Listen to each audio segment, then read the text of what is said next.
और वो निमित्त हैं, लेकिन बिजी होने की वजह से भाई साहब थोड़ा कम समय दे पाते हैं, लेकिन उनके मार्गदर्शन में ये भट्टियाँ चल रही हैं, आप ये समझिए। क्योंकि पहले भी भाई साहब अप डाउन बहुत करते थे, हर भट्टी में आते थे, लेकिन बिजी। और भाई साहब हमारे कर्मी इतना बिजी होते हुए भी आप देखते हैं इतने एक्टिव हैं, और ज्ञान योग का बहुत अच्छा संतुलन है।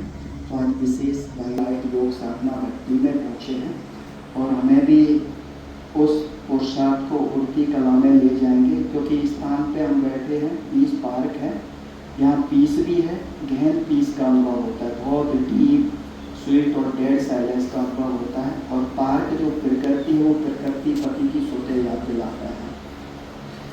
तो विशेष एक बहुत अच्छा अनुभव करेंगे। तो भाई साहब का हम सबकी ओर से वेलकम है।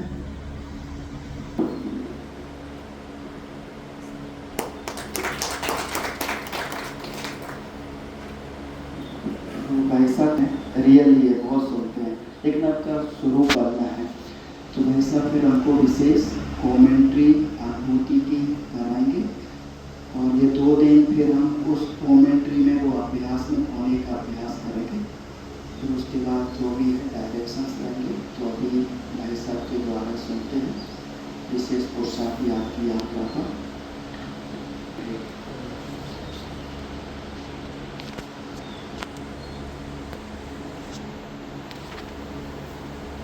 हमारे इस जीवन का सार है ये आत्मा होकर के जीना, और बाबा से कनेक्ट रह करके जो बाबा में है उसे स्वामी भावना। तो इसके लिए एक स्वरूप की अनुभूति के साथ साथ एक संबंध, क्योंकि बाबा से हम सिर्फ स्वरूप की अनुभूति के आधार से प्राप्ति नहीं है, साथ में संबंध का होना भी जरूरी है।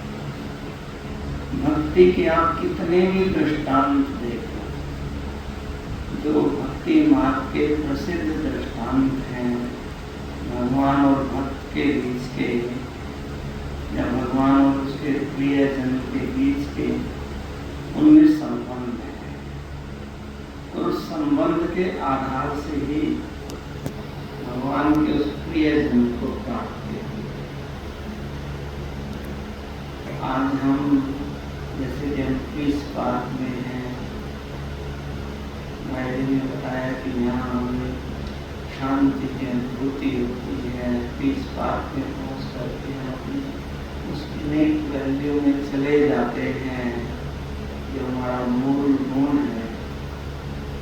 जब मूल गुण की बात करते हैं, हम स्व आत्मा में, इस आत्मा में शांति की भरपूरता का अनुभव करने के लिए और उसे अपने व्यवहारिक जीवन में शांति के गुण के साथ जीने के लिए, वो अंदर में आत्मा में शांति की भरपूरता है, और उस भरपूरता के लिए संबंध है बाबा के साथ हमारा सत्संग।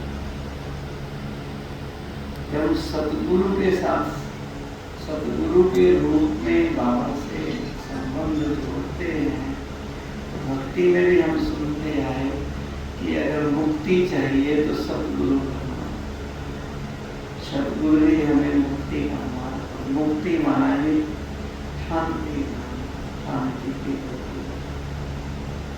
अभी हम बाबा को अपना सतगुरु महसूस करते हुए उनके निराकारी स्वरूप में, क्योंकि अन्य आप किसी भी स्वरूप में जाएंगे तो वहाँ एक्ट है।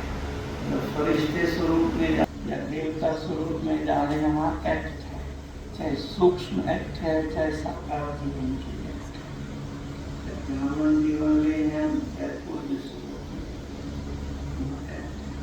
लेकिन निराकारी स्थिति के लिए जो बाबा कहते हैं, शांति धाम में आत्मा में निज धाम में निज स्वरूप में स्थित होकर के बाबा की कंपनी में चले जाते हैं।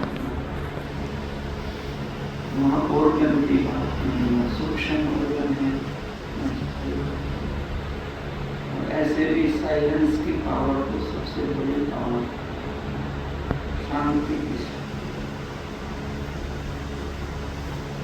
दूसरी शक्तियों को अर्जित करने के लिए ये साइलेंस की पावर।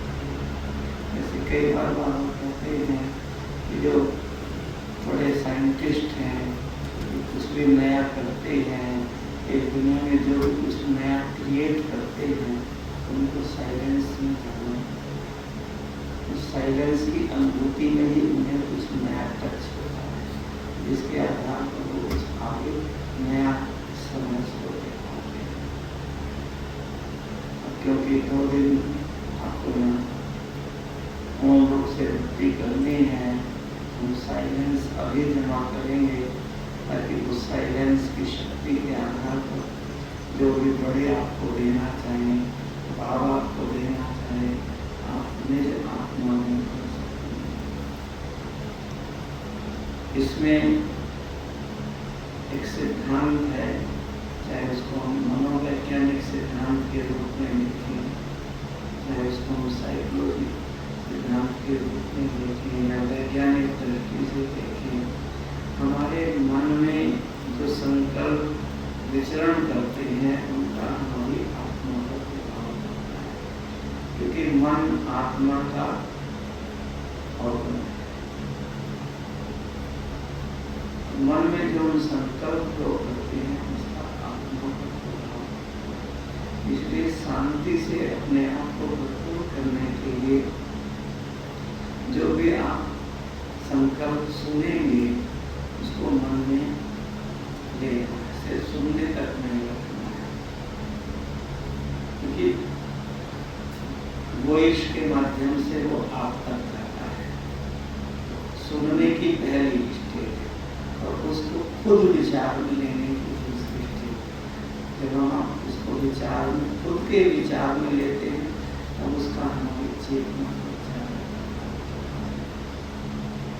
दूसरा है इसमें बुद्धि का उपयोग, बुद्धि से उसको महसूस कर, उस विचार के प्रभाव को महसूस कर। बाबा के साथ, बाबा की कंपनी में स्वयं को महसूस करना, चाहे आप बाबा को अपने पास लाके महसूस कर रहे हैं, चाहे परम धाम में जाकर महसूस कर रहे हैं, चाहे सूक्ष्म वतन में उपस्थित होकर के बाबा की, चाहे लहरों के रूप में, चाहे किरणों के रूप में अनुभव। मन और बुद्धि का इस याद की भाषा में गहरा